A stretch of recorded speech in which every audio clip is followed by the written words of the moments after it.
Gracias por sintonizarte al podcast de la Biblia al desnudo. Puedes obtener la transcripción de este episodio en los enlaces de la descripción de este video. Recomendamos echar un vistazo si tienes preguntas o dudas acerca de la traducción o redacción en este episodio, ya que difiere del original en inglés. Bueno, para comenzar el episodio lo que voy a hacer es leer todo el capítulo. Nos tomaremos unos minutos para hacerlo en caso de que las personas estén escuchando y no tengan una copia de la Biblia con ellos. Y luego quiero centrarme en 2 puntos del capítulo y le diré a la gente cuáles son después de la lectura. En Hechos capítulo 3 leemos y dice: Y cierto día Pedro y Juan subían al templo a la hora 9, la de la oración. Y había un hombre, cojo desde su nacimiento, al que llevaban y ponían diariamente a la puerta del templo llamada la Hermosa, para que pidiera limosna a los que entraban al templo. Viendo a Pedro y a Juan que iban a entrar al templo, les pedía limosna. Entonces Pedro, junto con Juan, fijando su vista en él, le dijo: Míranos. Y él los miró atentamente, esperando recibir algo de ellos. Pero Pedro dijo: No tengo plata ni oro, mas lo que tengo te doy. En el nombre de Jesucristo, el Nazareno, anda. Y haciéndolo de la mano derecha, lo levantó. Al instante, sus pies y tobillos cobraron fuerza, y de un salto se puso en pie y andaba. Entró al templo con ellos caminando, saltando y alabando a Dios. Todo el pueblo lo vio andar y alabar a Dios, y reconocieron que era el mismo que se sentaba a la puerta del templo, la Hermosa, a pedir limosna, y se llenaron de asombro y admiración por lo que le había sucedido.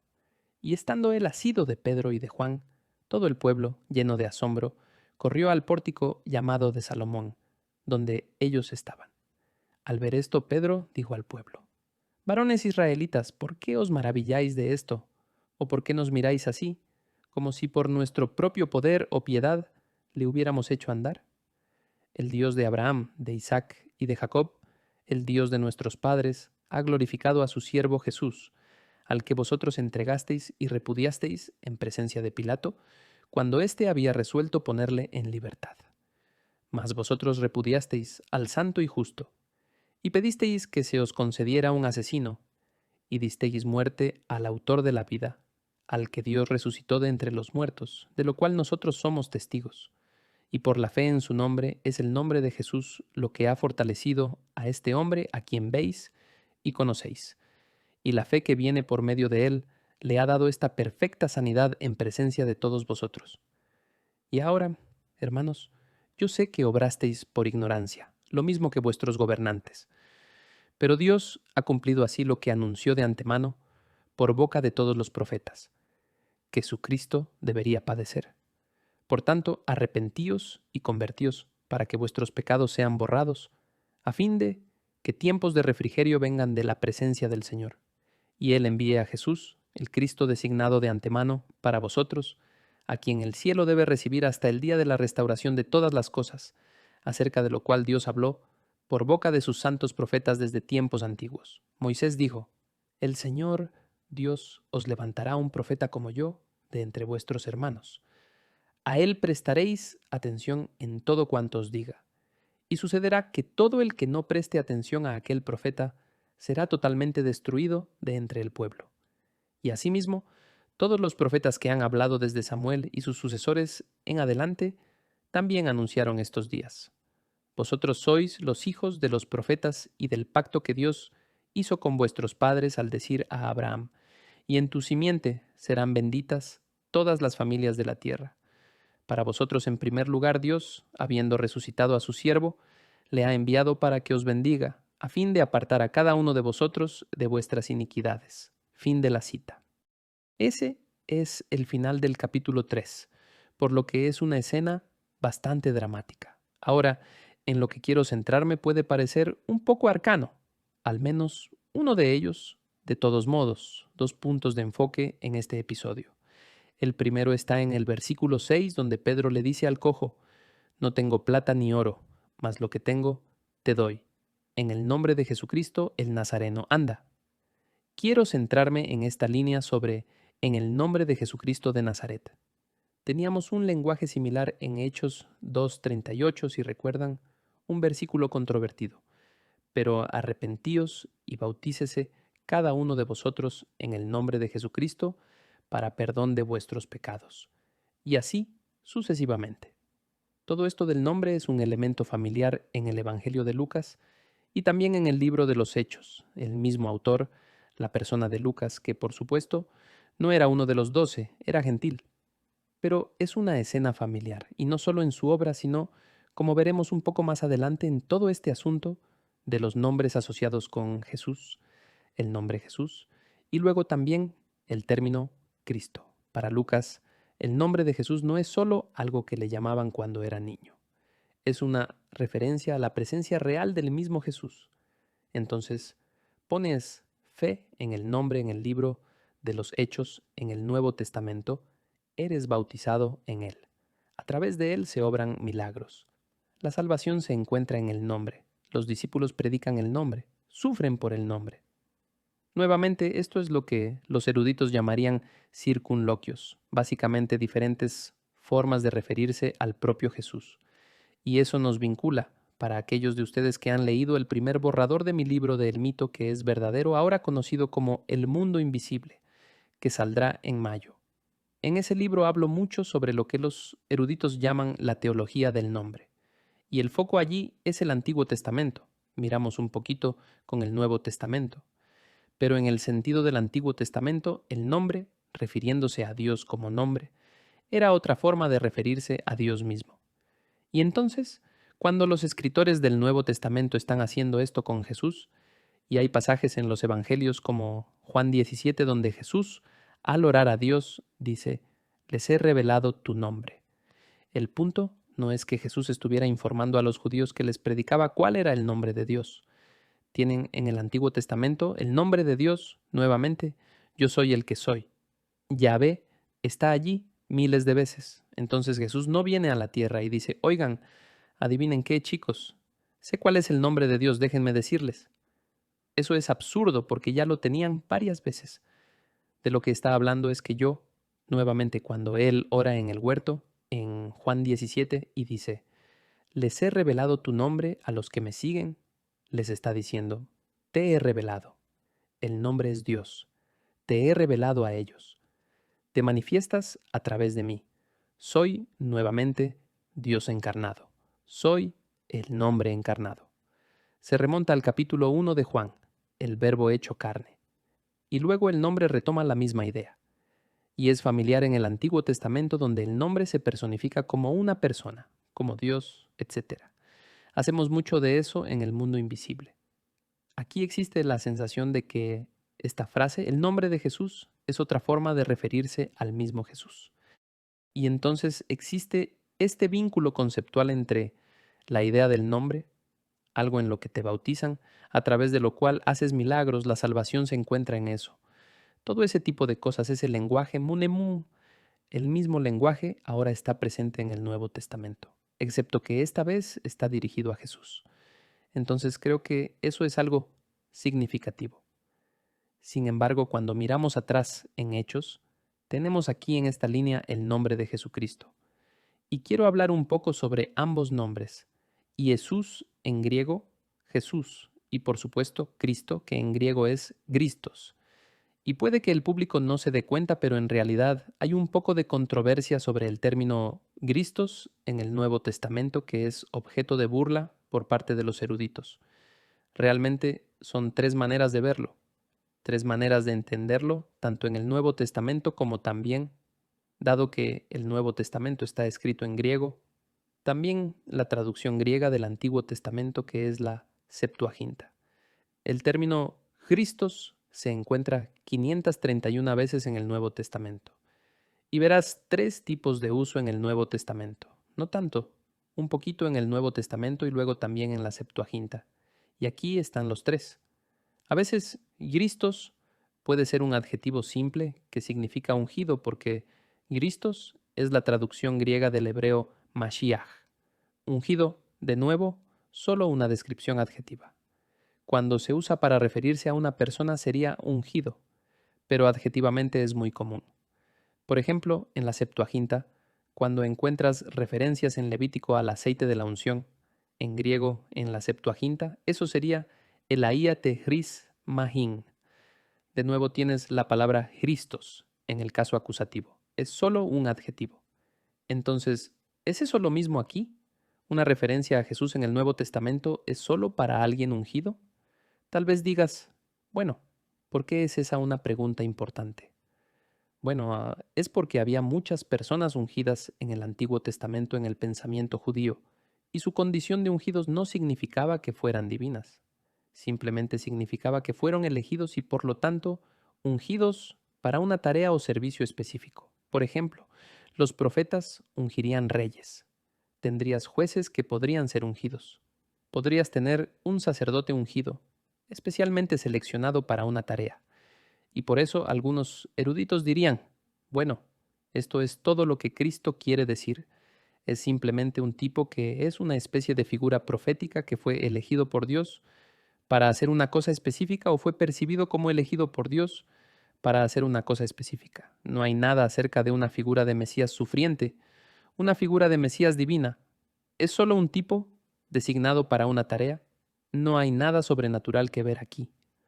Una vez más, por eso es algo controvertido. La gente solo quiere decir que es solo un adjetivo. La segunda de las tres formas en que puedes mirar Cristos es como un título. Y esta sería típicamente una situación en la que lo traducirías como el Mesías o Mesías con la M. Por ejemplo, en Juan 1:41 leemos, hemos encontrado al Mesías, y luego el texto en realidad agrega lo que significa ungido. Hemos encontrado el Mesías, lo que significa Cristo, el ungido. Y entonces, en ese uso particular es muy claro que no es solo un adjetivo, y no es nuestra tercera alternativa, que es un nombre propio. En realidad es un título y un título muy importante, un título muy específico para la mentalidad judía. Y volveremos a este tema del título en un momento. La tercera opción para Christos, que acabo de mencionar brevemente, era un nombre propio, algo así como un nombre o un apellido. Porque verán en el Nuevo Testamento los dos, una pareja como esta, Cristo Jesús o Jesucristo. Bueno, el primero, Cristo Jesús, casi suena como si Cristo se hubiera convertido en un nombre propio junto a Jesús. Y Jesucristo casi suena como una especie de apellido.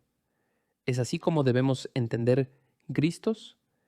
Y si ese es el caso, nuevamente, no hay nada terriblemente significativo en ello, porque este fue un término que se usó fuera del Nuevo Testamento y en realidad no necesariamente denota divinidad.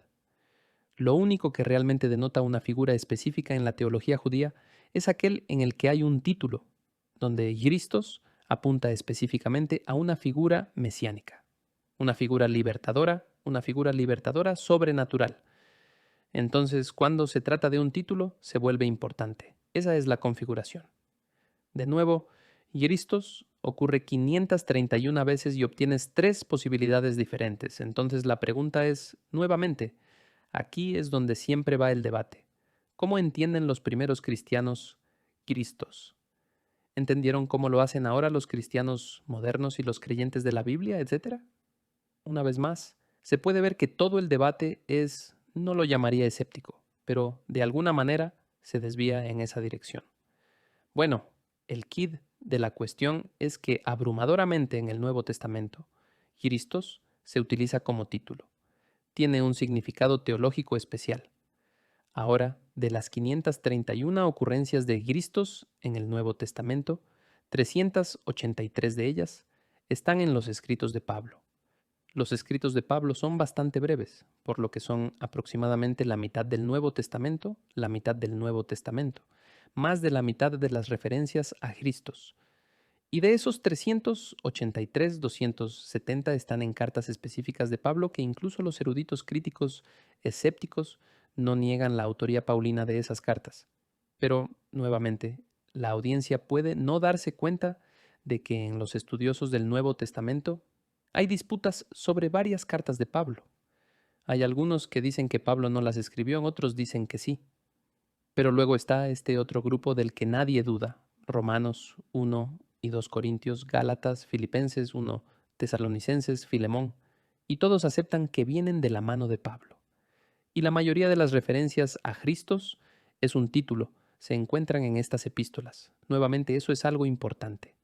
Entonces hay una gran concentración en Pablo. De hecho, en las cartas de Pablo se encuentran los primeros escritos del Nuevo Testamento. Ahora bien, solo porque los evangelios sean lo primero en nuestro Nuevo Testamento, no significa que sean los primeros que se escribieron. Los primeros libros del Nuevo Testamento son ciertas cartas de Pablo. Los evangelios llegan un poco más tarde, hacia el final de la vida de al menos Juan. Y está Marcos, por supuesto.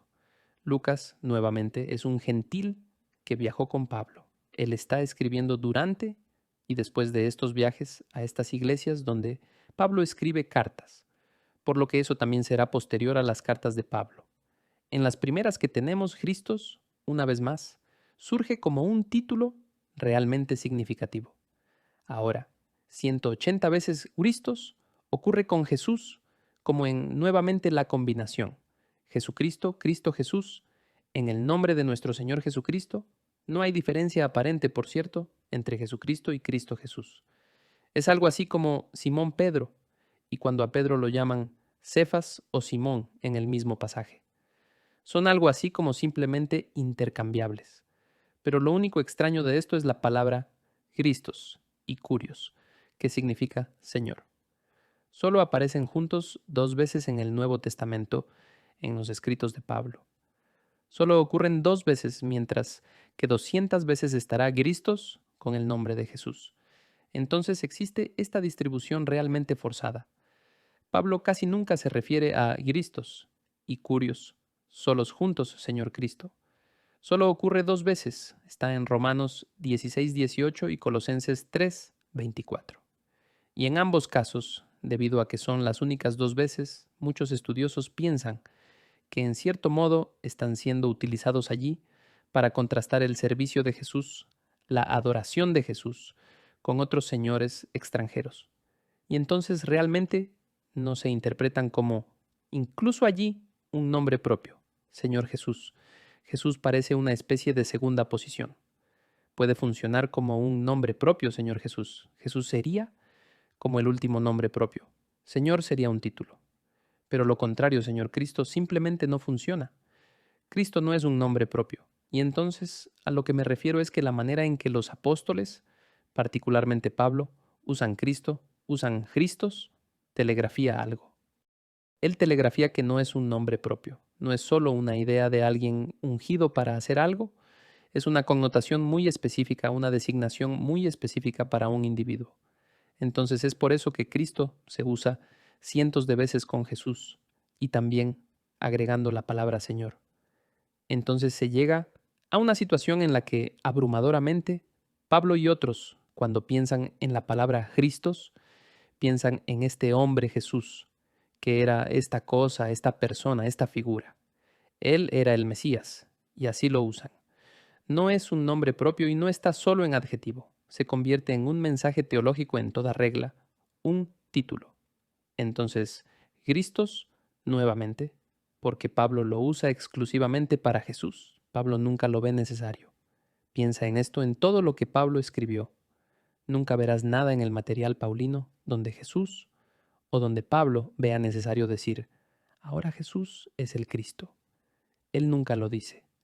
Él simplemente dice, Jesucristo o Cristo Jesús o nuestro Señor Jesucristo o Cristo Jesús nuestro Señor o algo así. Esta combinación de palabras es clara de que simplemente está asumiendo que Jesús es el Cristo, el Mesías. Pablo nunca agrega ninguna explicación. Nunca encontramos en absoluto a Jesús el Cristo como frase en Pablo. Para Pablo y los primeros cristianos, nuevamente, para las personas a las que les escribía, Cristo está inextricablemente vinculado a Jesús y por lo tanto queda vinculado. El término se vincula a lo que le pasó a Jesús, lo que Jesús hizo. Murió en la cruz, resucitó de nuevo y así sucesivamente. Entonces Pablo, la forma en que lo usa, y es él quien lo usa, la abrumadora cantidad de veces, es inequívoco para las personas que estaban leyendo el material, incluso solo usando Cristos, junto con el nombre Jesús o Señor, telegrafía una idea. Y la idea es que esta persona fue el Mesías del Antiguo Testamento que sufrió y murió por ti. Todas estas cosas se unen en un solo término. Ahora, en los evangelios, tienes una pequeña variación, donde a veces se siente un poco como nombre propio, pero abrumadoramente incluso allí, Christos se convierte en un título. Y voy a publicar otro artículo sobre esto porque hay mucho material bueno escrito sobre esto que te ayuda a analizar cómo usan los escritores del Nuevo Testamento, no solo Christos, pero también el nombre de Jesús en otras cosas. Tengo un artículo que publicaré con este episodio del diccionario bíblico Anchor sobre Cristo de Larry Hurtado, quien es un erudito del Nuevo Testamento muy conocido a quien conozco. Es un chico, esto es lo suyo, esto es lo que cree. La alta cristología es básicamente uno de sus principales puntos de enfoque. Entonces, en Marcos, la identificación de Jesús como el Cristo, nuevamente, va acompañada muchas veces de un desafío a los líderes judíos sobre quién es o debería ser el Mesías y qué deberían esperar. Mateo nuevamente hace lo mismo. En Mateo, Christos es un título importante para esta persona Jesús. Y en Lucas, como acabamos de ver, a veces obtienes algo que se aproxima a un nombre, pero la mayoría de las veces es un título. Y lo mismo con Juan. Juan tiene dos ejemplos, Juan 1:17 y Juan 17:3, donde tenemos a Jesucristo, donde podría ser una especie de nombre formulado. Pero todos los demás sucesos, hay docenas de ellos, todas las demás veces Christos es un título. Entonces todos los escritores del Nuevo Testamento están tratando de telegrafiar algo, están intentando conectarse mediante el uso Christos como título. Están tratando de conectar a Jesús con el mesianismo en el Antiguo Testamento.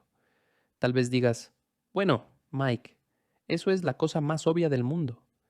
En realidad no lo es, porque para un judío, ¿por qué los escritores del Nuevo Testamento se molestarían en hacer esto cientos de veces? Esto de conectar a Jesús, este tipo que fue asesinado y crucificado y que, por supuesto, los apóstoles dicen que resucitó de entre los muertos. ¿Por qué tratarían de reforzar la idea de que este tipo era el Cristo, era el Mesías, que Él es la persona que lleva este título de libertador del Antiguo Testamento? ¿Por qué harían eso? La respuesta es realmente sencilla. La respuesta es que un judío no esperaba un Mesías sufriente. Entonces, nuestro segundo punto de enfoque, y voy a regresar a Jesús y hacer una especie de repaso de nuestro segundo punto de enfoque. El segundo punto de enfoque es en realidad el versículo 18 donde Pedro dice, Dios predijo por boca de todos los profetas que su Cristo sufriría. Si buscas en el Antiguo Testamento nunca encontrarás eso en un versículo. Pedro afirma, en virtud de lo que escribe Lucas, que Dios predijo un Mesías sufriente, pero el concepto de un Mesías sufriente nunca se encuentra en ningún versículo del Antiguo Testamento. Tal vez digas, bueno, Mike, ¿qué pasa con Isaías 53? Adivina qué, la palabra Mashiach nunca ocurre en Isaías 53. Los judíos sabían esto, especialmente los líderes religiosos que describen a los fariseos. Por eso, para ellos, lo que le ocurrió a Jesús no encajaba en el perfil mesiánico. El hecho de que fue presentado y, por supuesto, no creen en la resurrección. Pero incluso si hubiera una resurrección, el hecho de que esto le sucedió a él y no se puede conectar en ningún versículo de la Biblia hebrea con el término Mashiach, para ellos significaba que Jesús no era el Mesías. Es por eso que los escritores del Nuevo Testamento una y otra vez usan este término como título. Cada vez que lo hacen, cientos de veces lo hacen, es una afirmación teológica, es una propuesta teológica, es una afirmación de verdad. Necesitan conectar a Jesús con el Mesías del Antiguo Testamento. Ahora bien, si has leído mi blog durante algún tiempo y si has leído el primer manuscrito de lo que ahora es el mundo invisible, en realidad cubro esto en el libro. Esta noción en realidad se encuentra en el capítulo 28 del mundo invisible. Nuevamente me doy cuenta de que no saldrá hasta mayo, pero si lo escuchas después de mayo sabrás qué capítulo mirar. Es cierto que no hay verso que tenga Mashiach en el contexto del sufrimiento. Eso es absolutamente cierto. El problema es que no encontrarás el perfil del Mesías en un solo versículo. Tenía todo este capítulo sobre, y nuevamente una publicación de blog completa que no recuerdo hace cuántos años fue, pero fue en respuesta a un ateo que estaba sacando a relucir esto. Y es como, mira, los escritores bíblicos y los escritores del Nuevo Testamento no eran idiotas. Lo que están haciendo es no citar versos, no están corrigiendo borradores. Notarás que Pedro ni siquiera cita un pasaje del Antiguo Testamento en el versículo 18. Simplemente hace una declaración general. Dice que, hey, los profetas en plural sabían de esto. ¿Qué quiere decir? En realidad no cita un verso porque sabe que no hay ningún verso que tenga Mashiach con sufrimiento. De lo que está hablando es de que hay que mirar el orbe completo, lo que yo llamo el mosaico mesiánico. El perfil completo del Mesías no está en un versículo o en un conjunto de versículos, está disperso. Los elementos del perfil se encuentran dispersos por todo el Antiguo Testamento. No se cita un verso para obtener el perfil mesiánico. Tienes que construirlo a partir de piezas esparcidas por todo el Antiguo Testamento. No se trata solo de el Mashiach. Hay otros términos, otras ideas, otros temas que son importantes y volveré sobre esto en apenas un segundo. Quiero volver y mirar Jesús, porque a menudo recibo correos electrónicos sobre cómo Jesús, que es un préstamo del nombre pagano Zeus. Hay una muy buena palabra académica para esto y solo quiero que estén escuchando aquí para que no se la pierdan. Y esa palabra es tontería. Es una completa tontería. Si te encuentras con alguien como Jordan Maxwell, o incluso si estás en círculos cristianos y dicen que Jesús viene de Zeus, les deberían simplemente colgar un cartel alrededor del cuello que diga, no sé el alfabeto griego y no puedo deletrear ninguna palabra en griego. Jesús viene del hebreo Yehoshua o Yeshua. Era la forma más corta la que era común después del exilio. Cuando se tradujo el Antiguo Testamento al griego de la Septuaginta, retuvieron la corta, Yeshua, y luego la hicieron declinable en griego. Eso significa que podría tener una forma nominativa, una forma acusativa, etc. La hicieron declinable añadiendo una S al final e hicieron Jesús. Jesús, el sonido de las S allí, ambas, son sigma en el alfabeto griego. Zeus es un Z. Entonces, Jesús, escrito con sigma, Zeus, escrito con Z. Ni siquiera son la misma letra en el alfabeto griego. Y es muy fácil, nuevamente, para cualquiera que conozca el idioma, saber de dónde vino Jesús. Es una transliteración con una S añadida en griego para que sea declinable. Eso es todo. Fin de la historia. Solo quería incluir eso porque recibo este correo electrónico con frecuencia. Y es una tontería presentar este argumento. Así que volvamos a todo el asunto del perfil mesiánico, el mosaico mesiánico, nuevamente nuestro segundo punto de enfoque, la afirmación de Pedro. Nuevamente no hay ningún verso que te dé el perfil mesiánico. Y los que me conocen saben lo que voy a decir a continuación. Esto fue deliberado. No hay ningún versículo para un Mesías sufriente porque la idea de un Mesías sufriente, lo que el Mesías tendría que hacer, morir en la cruz, sufrir una muerte en sacrificio, eso tenía que mantenerse en secreto de, nuevamente, los poderes sobrenaturales. Y entiendo esto de lo que Pablo dice en primera a los Corintios 2.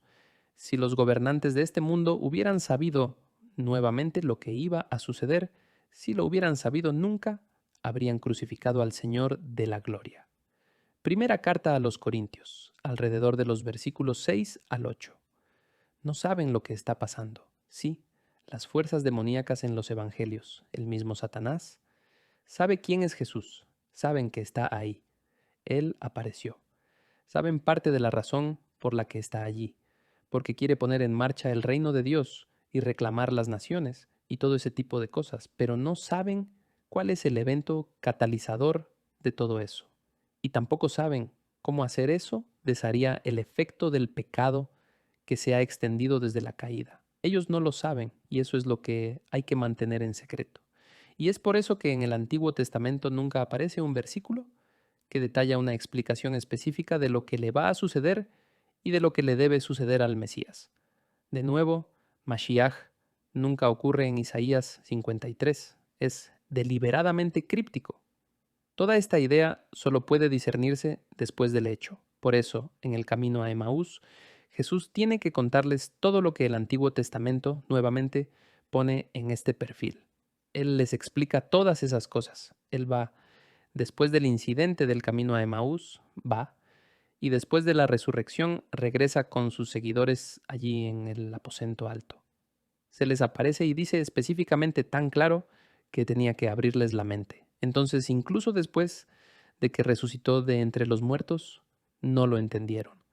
Tenía que abrir sus mentes sobrenaturalmente para que se dieran cuenta y miraran hacia atrás y vieran cómo lo que había hecho, a dónde había ido, lo que dijo, todas las cosas, como todas las piezas se podían encontrar en algún lugar, esparcidas en el Antiguo Testamento y luego recompuesto en un perfil completo del Mesías. El problema con la visión judía del Mesías era que estaba incompleta. Una vez más, lo que buscaban es comprensible. No estoy diciendo, repito, que los discípulos o cualquiera de los líderes judíos eran tontos. Lo que están buscando es, nuevamente, lo que están usando, el término ungido. Y específicamente el rey ungido y la promesa que Dios le hizo a David en 2 Samuel 7, donde los únicos reyes legítimos para sentarse y gobernar desde la morada de Yahvé, Jerusalén, serían aquellos del linaje de David, el pacto davídico. Bueno, cuando entran exilio, luego después del exilio, tienen la sensación de que la monarquía necesita regresar, que es necesario revivirla. Y entonces los profetas hablan de un nuevo David que regresa aquí, un nuevo Mashiach, un nuevo ungido. Bueno, específicamente se refieren a un nuevo rey ungido, alguien del linaje de David, y describen ese evento de que el descendiente davídico venga y gobierne como rey, nuevamente, en estos términos apocalípticos idealizados y lo vinculan con el día del Señor. Están esperando un descendiente de David que venga y sea un libertador militar, alguien que realmente los saque del exilio, que reúna a las tribus y que tengan su reino nuevamente. La idea del sufrimiento no está en ninguna parte del radar. La única manera de ponerlo en el radar es regresar al Antiguo Testamento y decir, está bien, ¿qué dice el Antiguo Testamento sobre la realeza y quién llega a ser rey? Por cierto, descubrimos que el rey también es el Hijo de Dios. ¿Y quién diría? El Hijo de Dios también es Israel. En Éxodo, Dios usa la terminología. Hay una especie de alineación conceptual entre el rey y el pueblo. Bueno, eso tiene sentido porque el rey representa al pueblo. Bueno, ahora espera un minuto. Si la nación es el Hijo de Dios, la nación en el libro de Isaías también se describe como el siervo, colectivamente. Y además, si lees Isaías, Israel no es solo el siervo. A veces hay un siervo individual que ministra a Israel para solucionar su problema de exilio. Entonces, tienes un sirviente corporativo y un sirviente individual. Y además, se habla de ese siervo individual como un profeta. ¿Y no dijo Moisés que habría un profeta? Nuevamente, puedes obtener estas concatenaciones de ideas y terminar en Isaías 53. Y el Mashiach ahí no está sufriendo, pero el siervo sí. El siervo, el individuo, que representa a la nación, que es el Hijo de Dios, y representa al Hijo corporativo de Dios, que es el gobernante. Y ellos son, nuevamente, la nación gobernante. Es por eso que en los últimos capítulos de Isaías aparece la idea del reino de Dios extendiéndose a todas las demás naciones. Estos son docenas de puntos.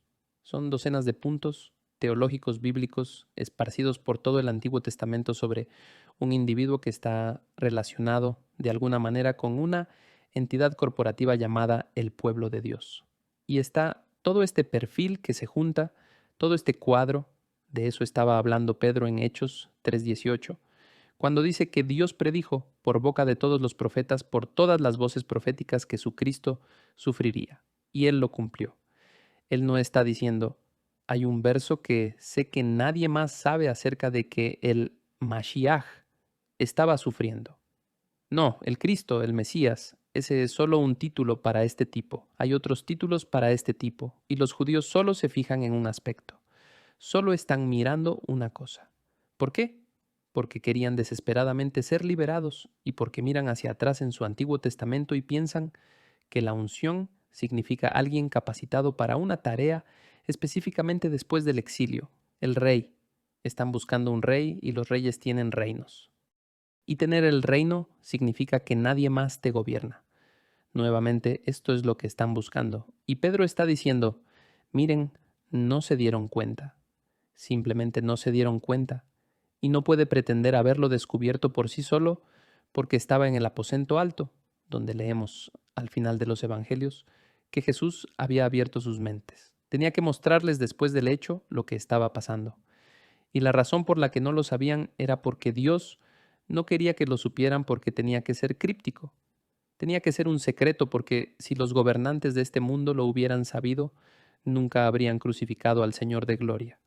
Tal como están las cosas, cuando Jesús aparece y dice que el reino de Dios está entre ustedes, o Él hace estas cosas, nuevamente las describo en el mundo invisible, para provocar que los poderes de las tinieblas lo maten.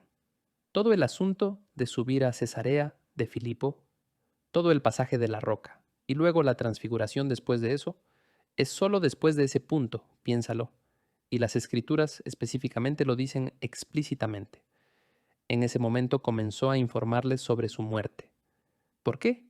Debido a que él simplemente subió y provocó a Satanás, provocó a los poderes de las tinieblas allí en el monte Hermón, y todo el asunto que conlleva eso, las puertas del infierno. Él sube y dice, estoy aquí, hagan algo al respecto. Está buscando pleito y una semana después está muerto. Una semana después está muerto. Tan pronto como bajan de la montaña, después de la transfiguración, él dice, bueno, es hora de que el Hijo del Hombre suba a Jerusalén para morir. Y entonces es cuando Pedro lo reprende. Es como, ya sabes, esto es una locura. No tienen idea. ¿Por qué? No porque ellos sean tontos y nosotros simplemente seamos más inteligentes, no. Lo saben porque Jesús tuvo que decírselo después del hecho. Y lo sabemos porque lo escribieron. Tenemos los evangelios y las epístolas. Tenemos las imágenes que pudieron ver después del hecho. Si estuviéramos en su lugar, habríamos sido iguales. No lo habríamos sabido porque habríamos estado mirando el Antiguo Testamento con miopía, nuevamente, buscando al libertador. Y ese simplemente no era el punto. Hay este tipo de cosas simplemente al acecho. Son subtextos, son simplemente cosas que suceden una vez más, que no están detalladas, pero son subtextos de lo que estaban pensando, su teología, lo que les está sucediendo. Y se filtra en una frase que usan aquí y allá, una especie de línea desechable que para nosotros simplemente parece material extra o relleno. Pero, de nuevo, algunas de estas cosas, estos pequeños ejemplos descartables, telegrafían cosas a alguien que escucha, alguien que, nuevamente, es parte de ese mundo. Cuando empiezan a usar Cristos como título para Jesús, esa es una afirmación teológica. Es como si les pidiera, con solo usar el término de esa manera, está exigiendo que crean en algo o lo rechacen. Y mira a quién le está predicando. Él está predicando a los judíos. Saben lo que Pedro está tratando de hacer y les resulta difícil creerlo porque, una vez más, no es así como piensan acerca del Mesías. Pero una y otra vez es este hombre. Y si no lo creen, ¿por qué está caminando este chico? ¿Por qué podemos hablar en otros idiomas? Eso se verá en el libro de los Hechos. De que por qué sucede esto, por qué pasó aquello, cómo es que pueden hacer esto. Si lo que estaban diciendo no fuera cierto, ninguna de estas otras cosas debería estar sucediendo. Cuando llega Pablo, es capaz de razonar con ellos muy profundamente en ciertas maneras, en ciertos aspectos de las Escrituras. Ahorra mucho para los gentiles porque escribe a las iglesias, pero él va a la sinagoga a donde quiera que vaya y ahí es donde comienza su ministerio, en cada lugar al que va. Simplemente hay muchos subtextos que nos pasan desapercibidos porque no vivimos en ese entonces. Nosotros no experimentamos estos eventos, pero ellos sí. Y tener el reino significa que nadie más te gobierna. Nuevamente, esto es lo que están buscando. Y Pedro está diciendo, miren, no se dieron cuenta. Simplemente no se dieron cuenta.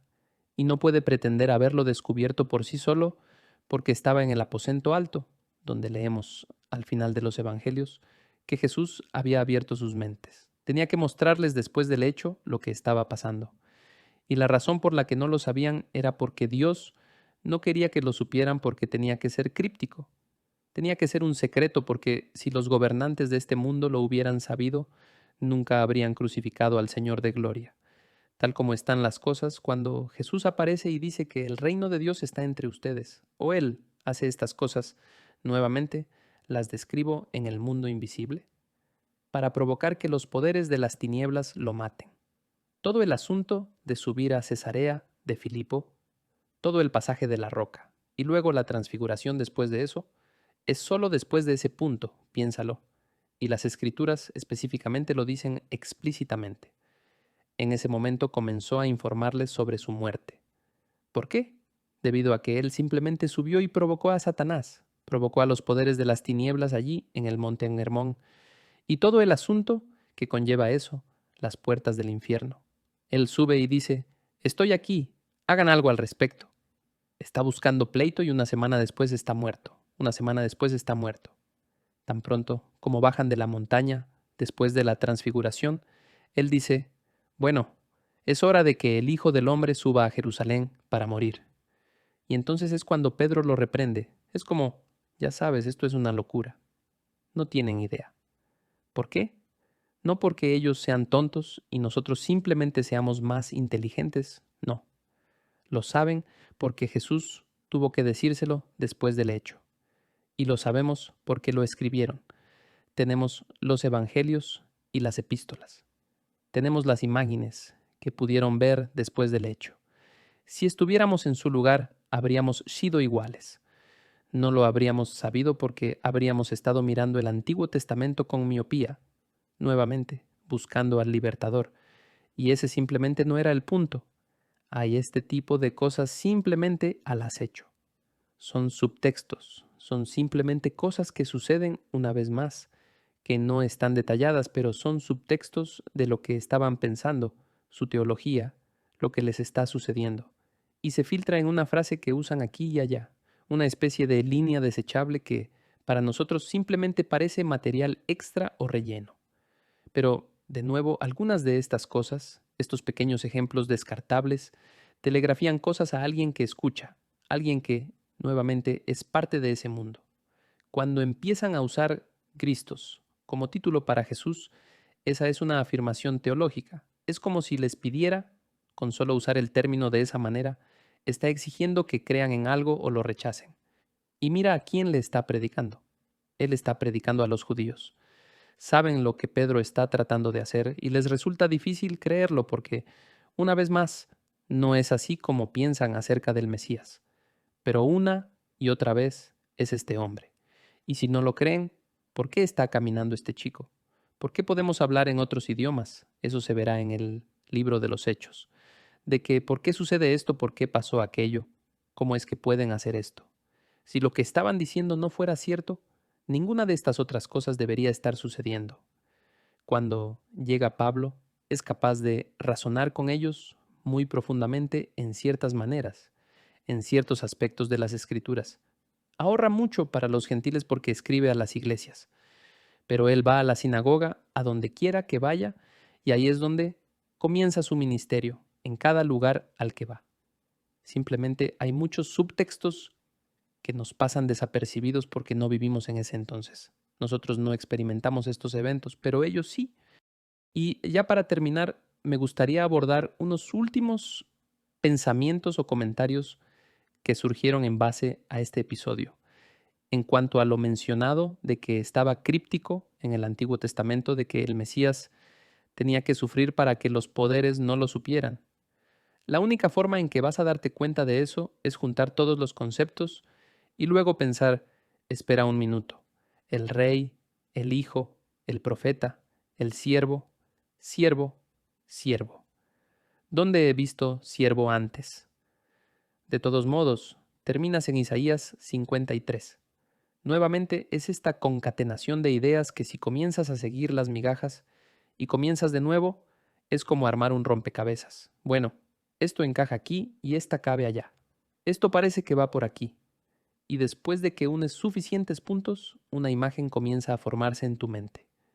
Y eso es lo que está pasando con el Antiguo Testamento. Y Jesús, nuevamente, No entendieron el camino a Emaús, toda esa escena regresando al aposento alto, abriendo sus mentes. Ahora podemos ver todo eso, pero eso es solo porque tenemos el beneficio de la retrospectiva. Pero ellos no tenían nada. Había que abrir sus mentes, había que mostrarles. Y esa se convirtió en su tarea, mostrarle a la gente, especialmente a los judíos que los escuchaban, que así es como funcionaba, que ellos tampoco se dieron cuenta, pero así es como funcionó. En cuanto a lo mencionado de que Jesús viene de Zeus, por lo general, cuando recibo la pregunta, suele ser alguien que escucha acerca de esto y se siente algo preocupado por el pensamiento. Y nuevamente, la persona que les da el pensamiento lo hace en forma antagonista para parecer que saben más que ellos. Así que no recibo ningún rechazo directo, pero sí, cuando le explico a la gente esto y aquello, eso es básicamente el fin de la conversación. Todo el asunto del espíritu de la época, me gusta decirlo de esta manera.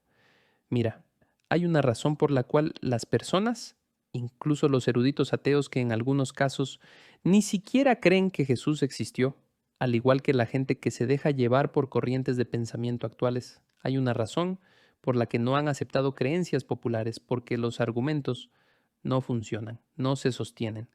En otras palabras, la creencia popular intentará que la gente mire solo, y esa es la frase clave, solo las similitudes entre esta figura divina en una religión frente a Jesús y el Nuevo Testamento.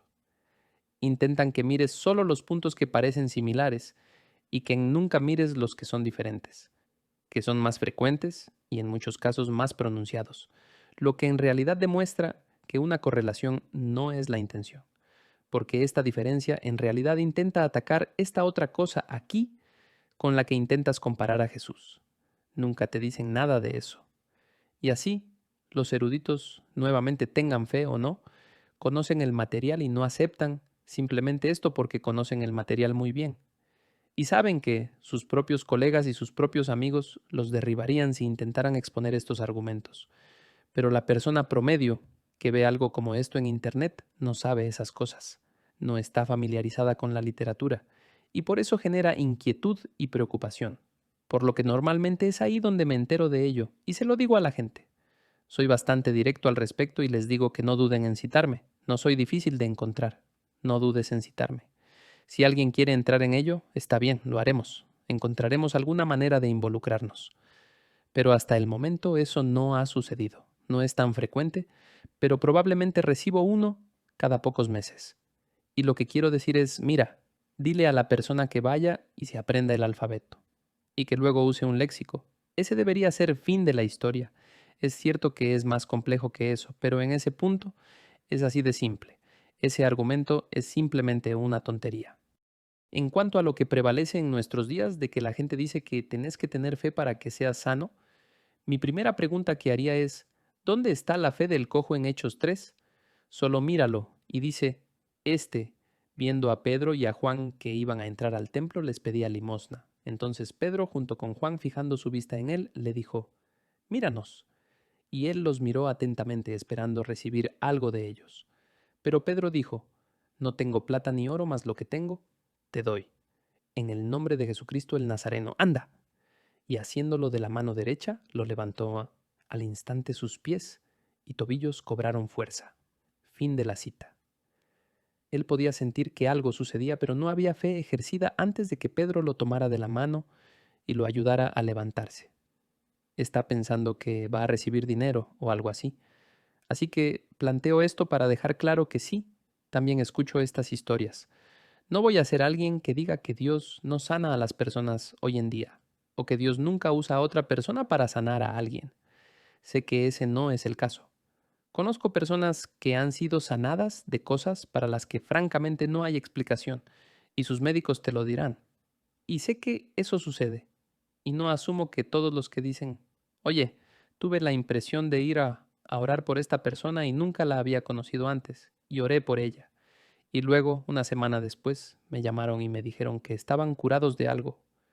No le voy a decir a nadie que me diga esa historia que es un mentiroso porque no lo es. No buscan beneficio personal.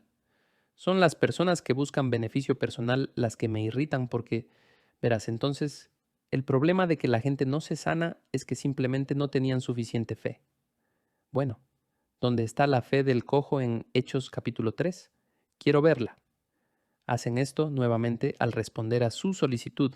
Obtiene una respuesta totalmente diferente de la que pensaba que estaba recibiendo.